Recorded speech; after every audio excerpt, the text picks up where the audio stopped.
বৈষম্যের শিকার হচ্ছে। বাংলাদেশে হিন্দু মেয়েদের কোনো অধিকার নেই, ওখানে হিন্দু মেয়েরা কোনো পিতার সম্পত্তির অধিকারী হতে পারেন না।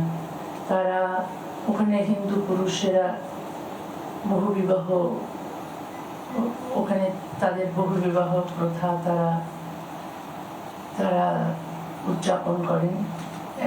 যে কোনো হিন্দু পুরুষ প্রচুর বিয়ে করতে পারেন, কোনো হিন্দু মেয়ে ডিভোর্স করার স্বাধীনতা নেই। কিন্তু ভারতবর্ষে সেই হিন্দুদের জন্য যে আইন ছিল 1956 হিন্দু অ্যাক্টে, সেটা সমানাধিকারের ভিত্তিতে করা হয়েছে, কিন্তু বাংলাদেশে করা হয়নি। সুতরাং হিন্দু মেয়েদের ওখানে স্বাধীনতা পেতে হলে, অধিকার পেতে হলে অভিন্ন দেওয়ানি বিধির দরকার, এবং সেটা সম্পূর্ণ সমান অধিকারের ভিত্তিতে হতে হবে। বাংলাদেশে মুসলিম মেয়েরা বৈষম্যের শিকার ধর্মীয় আইনের কারণে। তো এই সমস্ত বৈষম্য চলে যাবে যদি অভিন্ন দেওয়ানি বিধি সমানাধিকারের ভিত্তিতে করা হয়। বাংলাদেশে হিন্দুদের ওপর টর্চার, সেখানে মারধর করা, খুনের ঘটনা এবং ধর্মীয় স্থান সেগুলো ভাঙচুর করা, একটা রাম মন্দির হচ্ছিল, সেটাও সেখানে করা যাবে না। ধর্মের অধিকার, মত প্রকাশের অধিকার যে কোনো দেশের ক্ষেত্রেই সত্যি হওয়া উচিত। বাংলাদেশে ডক্টর ইউনূসের জমানা হোক বা তারেক রহমানের জমানা, কোনো ডিফারেন্স দেখতে পাচ্ছেন? বা আগে শেখ হাসিনার জমানায় কোনো ডিফারেন্স দেখতে পেয়েছেন এই তিনটে রেজিমে? খুব একটা পার্থক্য নেই। হিন্দুরা অত্যাচারিত আগেও হয়েছে, এখনো হচ্ছে। যে খালেদা জিয়ার সময়, এরশাদের সময়, হাসিনার সময় এবং এখন ইউনূসের সময় এবং তারেক জিয়ার সময় একই রকম ভাবে হিন্দুরা অত্যাচারিত হচ্ছে। তবে ইউনূসের সময়টা বেশি অত্যাচারিত হয়েছে। হাসিনার সময়ে যে অত্যাচারিত হয়নি তা নয়। এখন হিন্দু বিদ্বেষী মানসিকতা যদি তৈরি হয় মানুষের মধ্যে, তাহলে তো ওটা হবেই।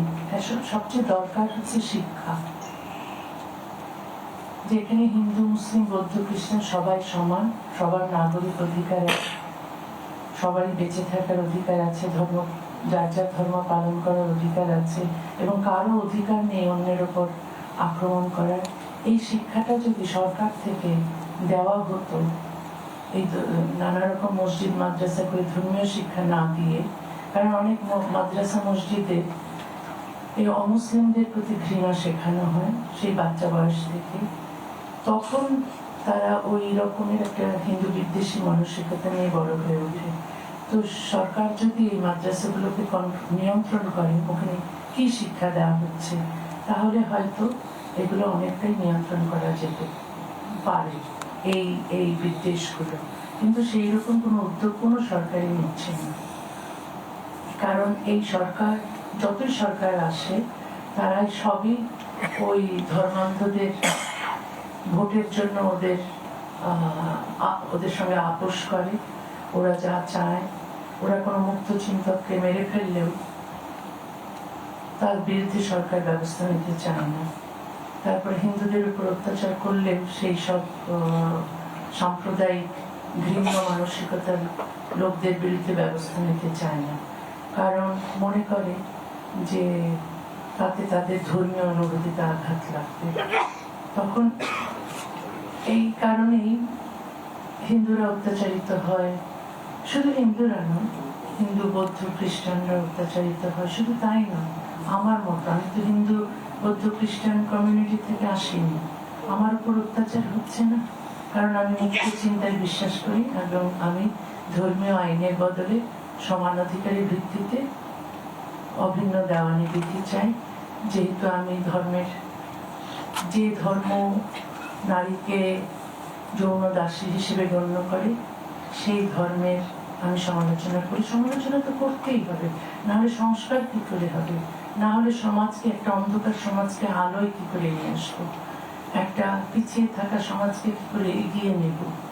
তারপর এই যে ধর্মান্ধতা, কুসংস্কার, তারপর নারী বিদ্বেষ, এই নোংরা পুরুষতন্ত্র এত জাঁকিয়ে বসেছে যে এগুলোর সমালোচনা না করলে সমাজটাকে বদলানো যাবে না।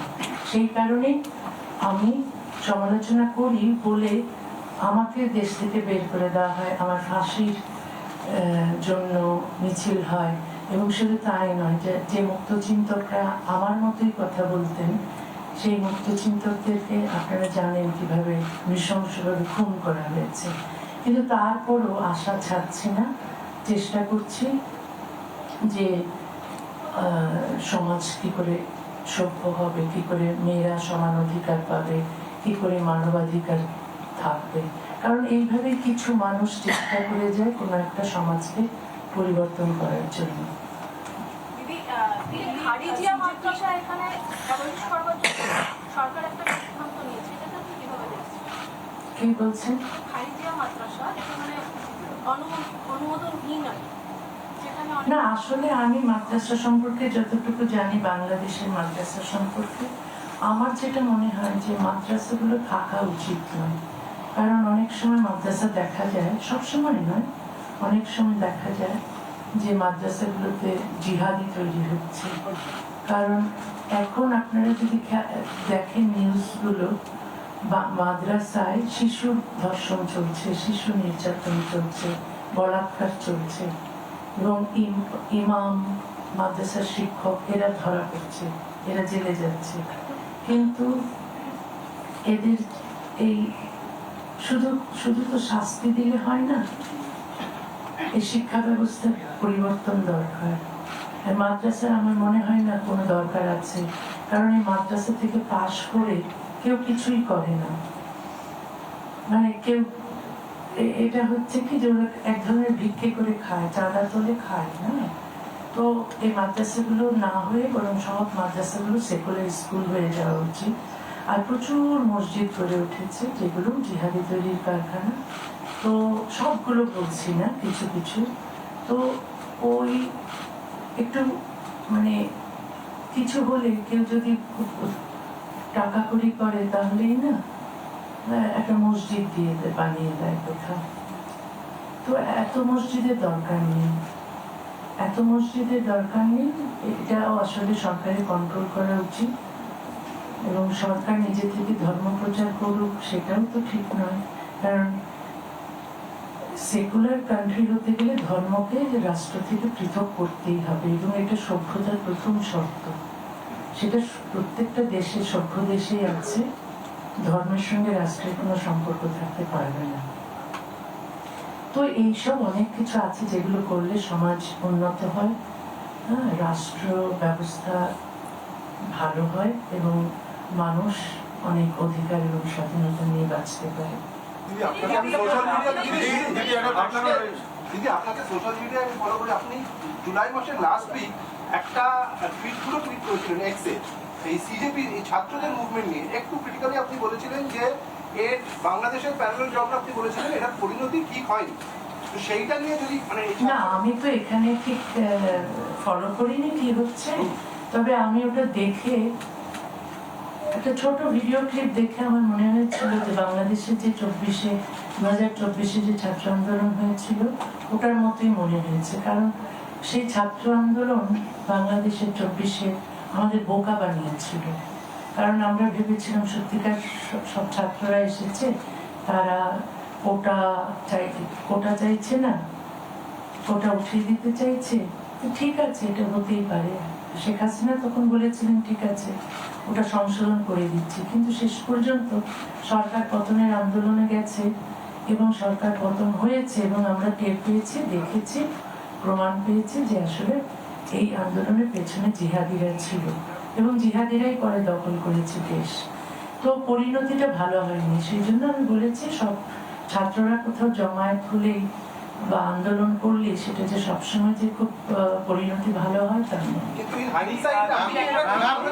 Ma'am, do you think that foreign money and those jihadis who wants to break the country apart were also behind this protest in Delhi, like the Cockroach Janata Party's banner or something like that? আমি এই আন্দোলন সম্পর্কে খুব একটা জানি না। আমি উনি জিজ্ঞেস করেছেন যে আমার কি মনে হয়েছিল, আমার প্রথম একটা ভিডিও ক্লিপ থেকে ওটাই মনে হয়েছিল। আমার জাস্ট মনে হওয়াটা আমি লিখেছি।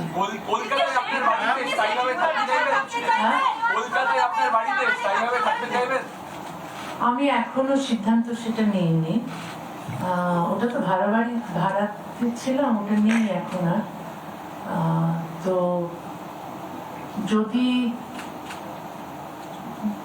আমি এখন পর্যন্ত সেটা সিদ্ধান্ত নিইনি, কখনো যদি নিই তাহলে আমি নিশ্চয়ই জানাবো যে আমি এখানে থাকতে চাইছি। What future do you think for India and Bangladesh relation? Ma'am, what future do you think for India and Bangladesh relation? Bangladesh এবং ভারতের রিলেশনটা ভবিষ্যতে কি হতে পারে সেটা তো দুই দেশের রাজনীতিকরাই ভালো বলতে পারবে, আমি তো ভালো বলতে পারবো না। তবে আমি আশা করি দুই দেশের সম্পর্ক বন্ধুত্বপূর্ণ হোক। আমরা ৭১ দেখেছি, ৭১-এ কি করে ভারত সাহায্য করেছে বাংলাদেশ তৈরি হওয়ার জন্যে। সুতরাং আমরা যারা মুক্তিযুদ্ধে বিশ্বাস করি এবং আমরা যারা বাংলাদেশের স্বাধীনতায় বিশ্বাস করি, তারা ভারতের এই অবদানকে আমরা সবসময় স্বীকার করি। কিন্তু কিছু পাকিস্তানপন্থী জিহাদি আছে বাংলাদেশে, তারা এই ভারতকে শত্রু বলে মনে করে। এই সংঘাত চলছে আমাদের। তবে যারা যুক্তিবুদ্ধি সম্পন্ন মানুষ, যারা শুভবুদ্ধি সম্পন্ন মানুষ, মুক্তিযুদ্ধের পক্ষের মানুষ, তারা সবাই ভারতের পক্ষে আছে এবং চাই ভারত এবং বাংলাদেশের মধ্যে সুসম্পর্ক থাকুক। নানা ধরনের কন্টেন্ট দেখার জন্য লাইক করুন, শেয়ার করুন আমাদের ফেসবুক পেজ, সাবস্ক্রাইব করুন আমাদের ইউটিউব চ্যানেল। পাশাপাশি অন্যান্য ব্রেকিং নিউজের জন্য অবশ্যই চোখ রাখুন রিপাবলিক বাংলায়।